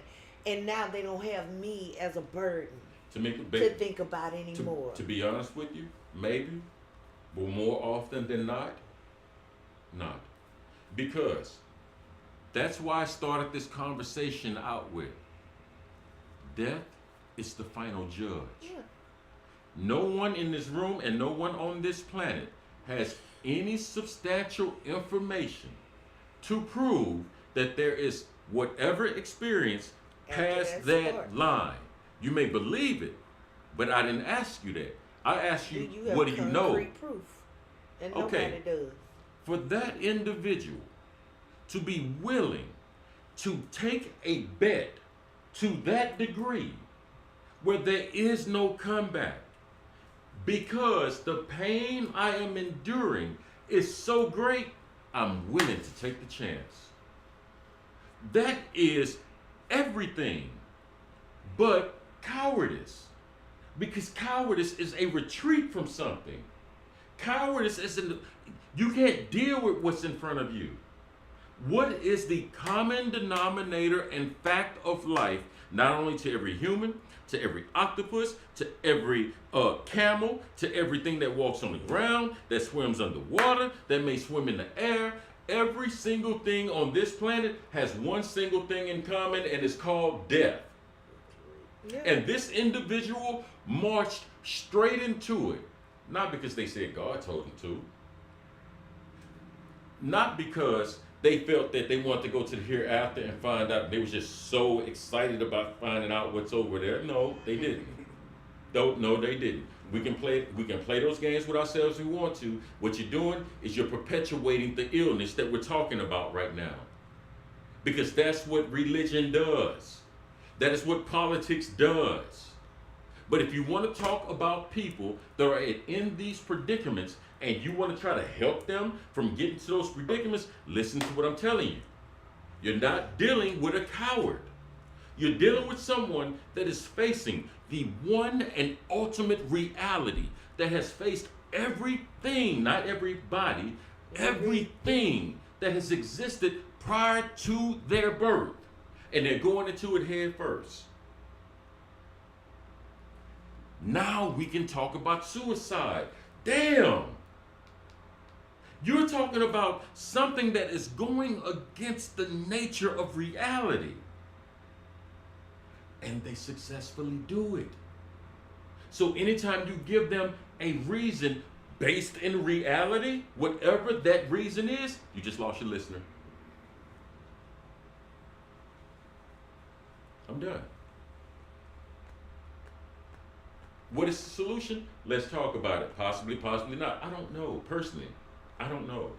I think the solution for everybody is different. It's about striking that chord of whatever it is within that person that gives them hope that there's something past the pain that they're currently dealing with. I agree with that. And that could be different for every person, because every person is different. I don't care if you're a twin. Agreed. Every person is unique, and what their needs and what they feel is going to get them past something will be. That's why there's no solution. Look how humbled everybody is now. There is no solution to it at all. Because if you're going to do it, you're going to do it. Regardless of what you just said. Look at how humble we all are now. Well, if you have the thought to do it. You know, call that number on the screen. You know, go take a test, do whatever you got to do. But hey, in the end, it's on you. Call us. We don't care if the show topic ain't even about that day. You know what I'm saying? But that's how you feel. Right. Call us. Call. Because if it's any reason that you were looking at the show, any one of us that you thought might have struck something in you, I wouldn't care if I wasn't here. These gentlemen here every day. I used to pop in and guess. But if it's something I said, something you thought, something you heard, believe they'll call me on the phone. With you there. Call into the show. Go on, put a number up there, Bobby, so we can say they can Hold call up us. now. Hold on now. Nigga, hold on. We ain't getting there. You said gonna call call. Yeah, call in the show. And they gonna get you in contact with me. They gonna call them. They gonna put me on speakerphone and we gonna talk. And it's not you, believe me. It's not you personally. It's just some people out there that ain't how they think. You can find her on Facebook. You know, friend requests. I don't know. I got stuff private and blocked. But either way, go. And taking this again as a lighthearted moment, but in all seriousness. In all seriousness. Suicide Prevention Lifeline.org. If you feel like you're depressed, screening.mhnational.org. The National Suicide Prevention Hotline. Lifeline. I keep saying hotline. Lifeline. We'll take that too. We used We'll to take that. we used to hotline. 1-800-273-8255. Give them a call. Please reach out. Reach out and at least try to let somebody help. Maybe be that bridge or be that light or be that string that's going to help you out. You know, they also say that not only if you are thinking it, if you think you know someone that's thinking it, call that number, and they'll direct you to what you need to do to try to help them or bring them to them. Speak up on something. Yeah. So. And the whole point of this conversation, y'all, was not everything that every single individual has contributed to this conversation. It was not to prove that we're right. It is not to show how smart we are. The reason we're having this conversation is because we hope to make a difference. And in order to make a difference in anything, I don't care whatever it is in life, to make a difference in anything successfully, you have to understand what you're dealing with. I can be a good basketball player. If I want to get to the NBA and I play against a dude from the NBA, the first thing you're going to do or she's going to do is point out your mistakes. You want to be a politician? Cool. You want to reach people? Cool. The first thing they're going to do is point out your mistakes in communication. Not your way of thinking, your communication. Because they're showing you what is going to happen if you're not successful. Here's why. If you're going to be successful, here's what you need to work on. We are all about saving individuals' lives, or at least when they watch this program, I don't care whatever level of their intellectual thinking is, by the time we go off the air, it's a notch higher. Right. Whether it's 0.5, 0.1, or 100, it's a little bit higher. That's why I am personally, Ron Johnson, going so hard on this topic. Because I've been there. Yeah. And no explanation, however certified it is by any psychological organization, no explanation in terms of what anybody said God told them in whatever book is going to help me in my time of need if they are not speaking to my deficit and experience. They're going to bury me, and then the sermon is going to go on. Bam. That's why we're going so hard tonight. The gloves are off. Just like you said, the whole point of the show is to try to like you said, we're not trying to just sit here and flex our mental muscles. We just want to hopefully bring some light to the topic, because the problem is that when you don't talk about it, that's when this is one of those things that festers in the dark. You know, people don't talk to their family about it. They have friends who they might think could be on that borderline, but you think, oh, if I bring it up, I might put the idea in his head. No, you're helping him if you ask the question. Hey, are you thinking about hurting yourself? And like Ruck said, he showed up because he felt like something was off, but most of us don't take that action. Go ahead and reach out to that person and say, here, Let me be that voice for you, or let me be that shoulder for you if you need that, or whatever you need. Let me try and get it for you. Right. You know, I was reading something that was talking about myths and stuff about suicide, and that's actually one of the things that they were talking about. They were saying how one of the myths about suicide is like a lot of people, if they think someone is having those thoughts, they feel that they shouldn't say to them, hey, are you thinking about suicide? Because it will plant a seed, or if that seed is there, it'll make it even stronger. This is what they said. This is like from the Aetna website, and they're talking about mental health, right? And they said exactly what you said. You should go ahead and ask that person, because 9 times out of 10, or 10 times out of 10, they actually do want to have someone with whatever's going on that they can reach out to, or someone extending that hand to them, so they have the ability now to try to kind of get some of that off of their chest. Gives them an opening. Opening, exactly. You know, and one of the other things that they were saying was a myth, was basically kind of like actually exactly what Ron was talking about. And it said myth, people take their own life out of the blue without any, without any warning signs and precursor. stuff. Right. And it says, through their words or actions, most people who take their own lives really have communicated their intent beforehand to other people. There are almost always warning signs, including telling others they want their lives to end, giving away possessions, behaving more aggressively or recklessly, experiencing mood swings, dramatic mood swings, abusing substances, withdrawing socially. You know, there's something that they're doing, that they're reaching out. You know what I'm saying? So just try to tune your ear, maybe a little bit more. Please. In this world and in this time, Please. where, and it's normal, it's human nature. You got to focus on yourself and think of and your own peace of mind in your own world, but just maybe try to tune your ear a little bit more towards somebody else and what you see or what you feel, because we all have, I truly believe in vibes. Right. You can feel Absolutely. You can feel a certain vibe coming from a person, Right. positive, negative, or anything else. So sometimes maybe just take a moment to try to tune in when you feel that vibe, and try to tune into it a little bit more if you see something coming from a person or feel something coming from a person. Because sometimes just the slightest part in a conversation can give you a hint of what this person might be dealing with, or that not even what it is, but that they're dealing with something, and that they're going through something. And maybe the sooner we can try to tune into that person as a human being and as a person ourselves,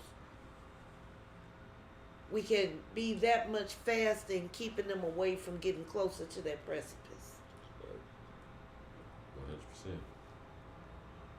Right. On that note, Yeah. So, I mean, I think. Oh, go ahead. no, I was just gonna say.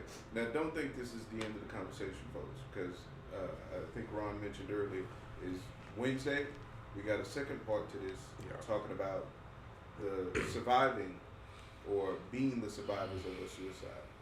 So we have a special guest coming on. We have a special guest who was nice enough to record an interview with us that we're going to play for y'all. So we have it already recorded. We talked to her this weekend. What was her name? Michelle from the United Kingdom. Yeah, she's from the United Kingdom. She tells her story about a friend of hers who committed suicide, and it's an enlightening conversation. So hopefully y'all get something from that. But tune in with us on Wednesday. We don't just want to touch on this subject. We really want to try and provide some information and some answers for people if there's answers that we can help you find. So tune in with us on Wednesday, and hopefully y'all find that as enlightening as this conversation has been. And if you have the answers, call us. Please. Call in. Let us know. I mean, Yeah, so like we were saying, Wednesday's show is actually going to be an extended show because we want you to see this interview. She's a survivor from a friend who did it. So then, and after that, the show will continue from there. So yeah, tune in on Wednesday so we can keep this going. And again, if you have answers or you hear something different than what we said, call us. Let us know what you think, or type it in or something. Chat with us, something. We're happy to hear anybody's opinion. For Absolutely. sure. If you have any survivor stories from someone you knew that killed themselves, hey, call in. If you're a survivor yourself. Right. Brothers, sisters, I know we've been talking about a kind of a morbid subject matter for the last hour and 45 minutes, but we do have, and I think it's very relevant to the topic, we have a celebration for life. We have a reason for it. Yeah. I'm going to let this brother go ahead and say it. My granddaughter. I got a new granddaughter. Hey! Congratulations. Congratulations. That means we all got a new niece. That's right. Celebration of You got life. great nieces Yeah, now. You know what I man. mean? She was born Absolutely. today. Absolutely. Let's see if we can get her in there. There's a little picture right there. Oh, My man. little, Congratulations, my little brother. Chinese girl. Congratulations. I know y'all can't see it, but hey. Beautiful. Yes, sir. Congratulations. Are we able to share a name? She don't have no name yet. Not yet. What? Wow. My daughter has been trying it for months now. What it is? She's narrowed it down, but we don't know exactly what she's gonna call it. Oh, I just saw a TV show where the boy was like, what was it, the Pains? With the Pains, the Tyler Perry show. Yeah. And they were showing a commercial and the son and the girlfriend just had a baby. And she was like, y'all ain't named that baby yet? And it was like, we just call it the baby. Right. Yeah, she said, she been, because my daughter, it has to go a certain way, or flow a certain way. So she's had lists for months now. We've been giving her name after name. I think already in the past few months, that's the one I want, that's it. A month later, no, that's the one I want, that's it. No, that's the one I want, that's it. All the way up until just the other day, but I said, whatever you do, that's on you. And so hopefully, she'll have a name here soon. Right now, it don't matter to me. She's It's my just granddaughter. baby love. She's my chinita because she's a little Chinese doll. So she looks like. She's a China doll. So, That's yeah. a beautiful thing, bro. Hell yeah. Beautiful thing, man. Family continues. Same thing, go say yama.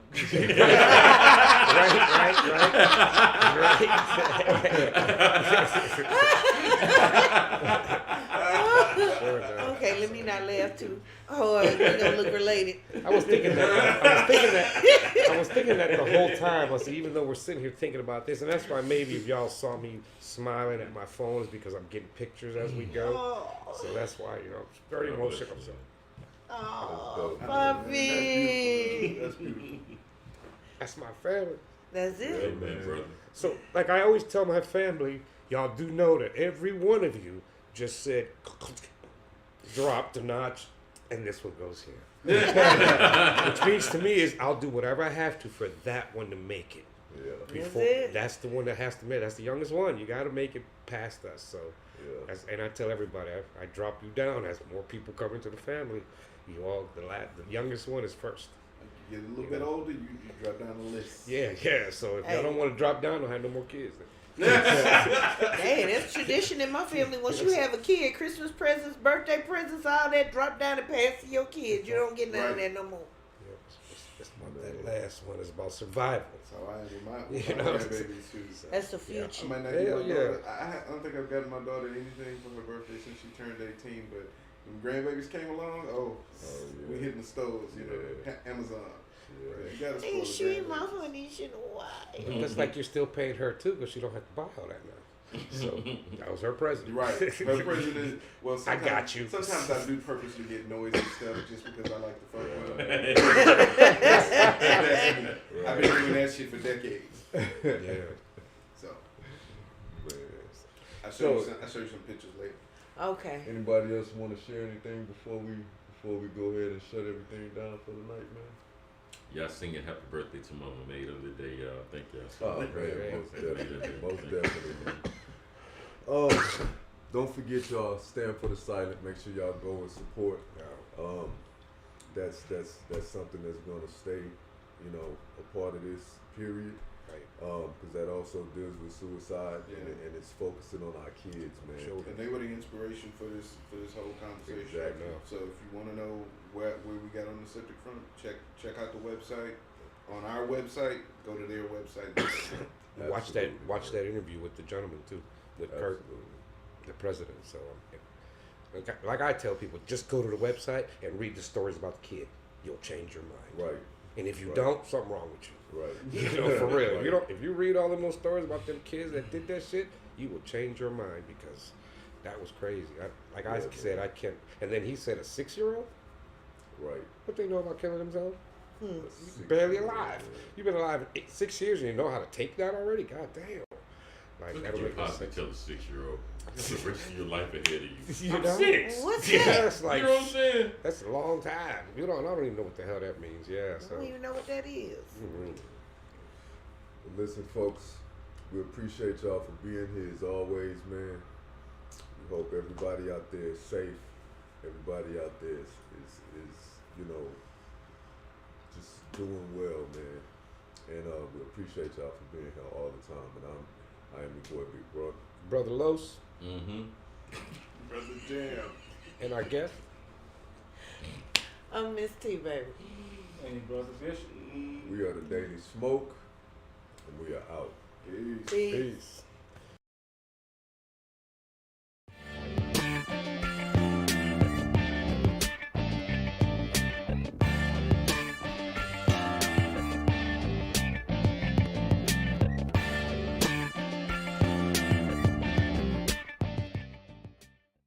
We